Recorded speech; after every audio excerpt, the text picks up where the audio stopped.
Hey guys, Pedro here to tell you about the latest from Frozen Soul, Glacial Domination, out May 19th on Century Media Records. This album has 11 tracks, 42 minutes in length, and this is the band's second full-length studio album. They are an American death metal band. When it comes to the design of this record, I felt like the album was a lot more compact, a lot more dense in the beginning than at the end. At the end, the intro to the songs allow the record to breathe a little bit better. They create some space between songs that allow the listener to catch his breath and really reset and prepare for the song that comes after. For an album that has this much aggression, that packs this much of a punch, this design becomes extremely important for the overall fluidity and playability of the album. You don't want the record to be super compact and super dense. It becomes almost impossible to see the forest from the trees by the time you reach the end of the record. Having this style, and instead of using interludes, adding charisma to the way the songs start, adding a little bit of atmosphere to the intros of the tracks, is the best way to create songs that are memorable on their own, give you a little bit of space in between them, but don't kill the fluidity of the record.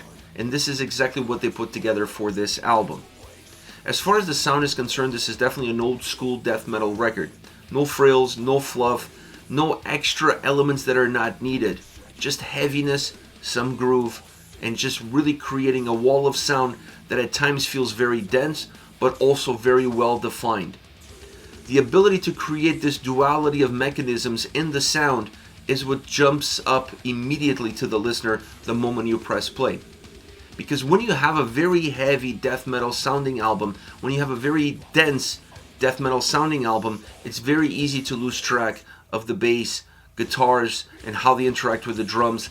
Everything becomes a little bit murky, everything becomes a little bit muddy, and then it's just this big thick wall of sound that you get, and that is what almost adds heaviness to the experience. It's not the case here. Surely, it happens sometimes throughout the album. It's impossible not to. But by infusing some groovier riffs, some more penetrating riffs, it really allows the guitars to distance themselves at times from the drums, so that when they come together as one, you don't feel like there is a sense of repetition happening on every single track.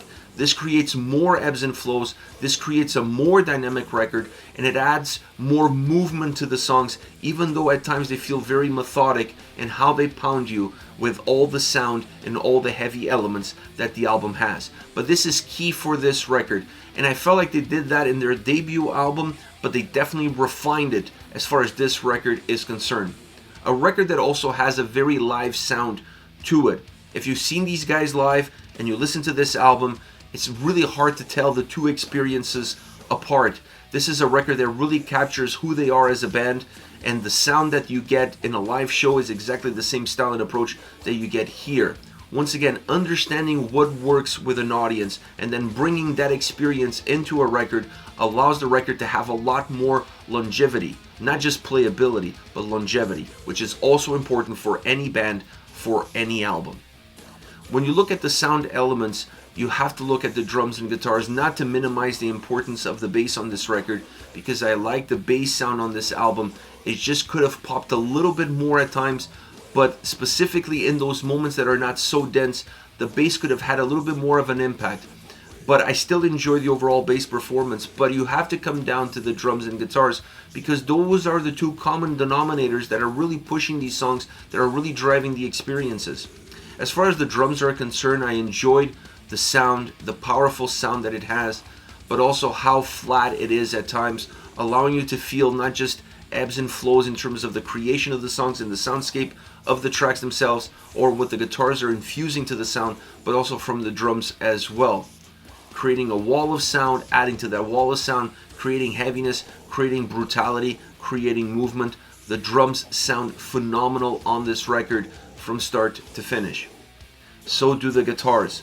The guitar sound is really important for an album that tries to be two different things while creating one unique experience. The density of sound is only possible when guitars and drums work well with one another.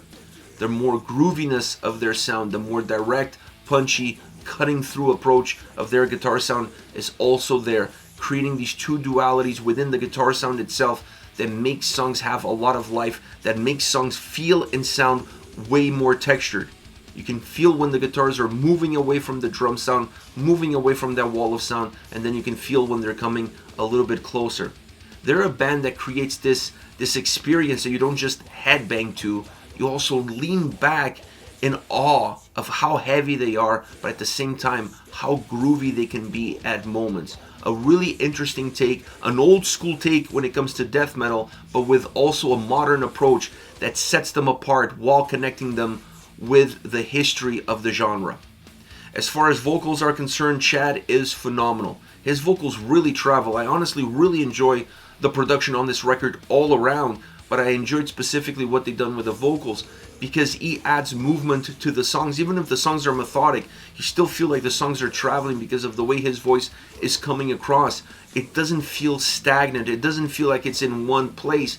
His voice comes across with movement, and that is something that I really enjoy on any death metal record because it adds life to the experience and it doesn't feel like everything is grounded, is connected, and is just not going anywhere. So I felt that for a record like this that has some movement, that has ebbs and flows sound-wise, having vocals that feel like add extra movement to the experience definitely add value to what the record offers. All around, this is definitely a huge step up. It's not just a step up, it's a huge step up from their debut record. Taking the experiences of playing live, taking the experiences of what was done right and perhaps what could have been done better with a debut album, bringing all of that to the table allows them to create a more refined record. A record that really showcases their DNA as a band and their DNA as far as their sound is concerned. This band is phenomenal. Now, they had some guests on this record, Matt Heafy from Trivium and John Gallagher from Dying Fetus. I honestly felt like it's an album that was so good on its own. The extras are fun to have, but almost not needed. That's how good this album is as a standalone record. I definitely enjoy where this band is going. I feel like this record is the record that right now really sets them apart, and it's going to allow a lot of fans to come in and enjoy this band and really allow them to also become one of those death metal bands that is going to be on the planet, that's going to be on the surface of the genre for a very long period of time. They have all the right tools, they have all the right mechanisms, and considering the growth from the debut album to now, you know, we can only imagine what the ceiling for this band is, if there is even one. As far as favorite songs are concerned, I want to start off with Death and Glory. Outside of Annihilation, which is an interlude track, a 50-second interlude track, this song is the shortest song on the album, less than 3 minutes. So I was expecting this to be a death metal, almost like a grindcore punk, like to the point, short, fast, hitting you hard, and that's how it starts, but that's not how it ends. It starts that way, starts with great movement, with the guitar super penetrating, super driven, really breaking away from that wall of sound, the drums and bass creating a sense of heaviness, a sense of volume that carries you forward. But then the song becomes more methodic. As it reaches the midway point, as it approaches the end, definitely slows things down, and what you lose in movement, you gain in heaviness with some groove elements as well that allow you to really take a step back to really appreciate everything that this song offers. Next we have Best Served Cold. I love the intro. I love the intros on some of the songs on this record because they match what you're listening from an atmospheric point of view, matches either the title of the song or it matches the overall lyrical content of the song. And that's really good because when you listen to that intro, it helps you define what is the track all about and what track are you going to listen to next. So it's a really nice place setter that while connecting the song, while giving some evolution to what the song is, it also has a positive impact on how the listener perceives the song. This one is one of those. Great intro. The volume is coming up from nothing and it starts to build all the way until you reach 11. And I love that. I love how this song really allows you to grow with it from the get-go. It's almost like you discover a good song and suddenly you just have to turn that volume all the way up. So that's how the song starts. It's a groovier death metal song from start to end. That kind of becomes the backbone of how this whole track evolves and how this whole track moves. It slows down, it speeds up, it has these ebbs and flows that makes the track feel even more dynamic. The drums are insane throughout this entire song. Very heavy, very thunderous, creating a lot of power, a lot of noise, a lot of force. The guitars have chunky elements, have groovier elements, but they never really fluctuate too much out of those two. They're never really penetrating. This is a song about density. It's a song about volume. It's a song about thickness, and that's how it comes across. And then the vocals really add to that heaviness, to that density, to that thickness. Methodic as it finishes, allowing you to feeling it even more. Last but not least, Atomic Winter. This is the last song on the record.